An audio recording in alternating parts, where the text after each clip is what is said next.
আসসালামু আলাইকুম রহমতুল্লাহ বরকাত।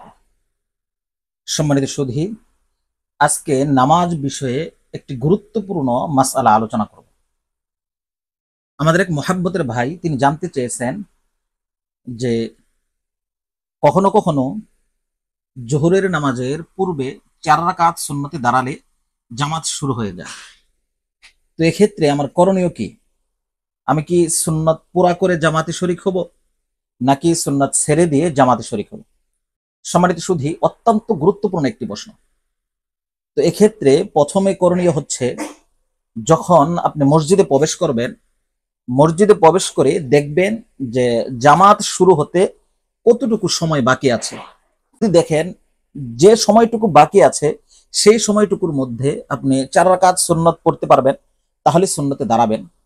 এখন যদি এমন হয় যে আপনি সুন্নতে দাঁড়িয়েছেন আর এদিক দিয়ে জামাত শুরু হয়ে গেছে, তো এক্ষেত্রে আপনি যদি 2 রাকাত পড়ার পূর্বে জামাত দাঁড়িয়ে যায়, তাহলে 2 রাকাত পুরা করে নেবেন, তারপর জামাতে শরিক হবেন। বাকি 2 রাকাত পড়ার প্রয়োজন নেই, এবং এই 4 রাকাত নামাজের পরে পুরোটাই কাজা করে নেবেন।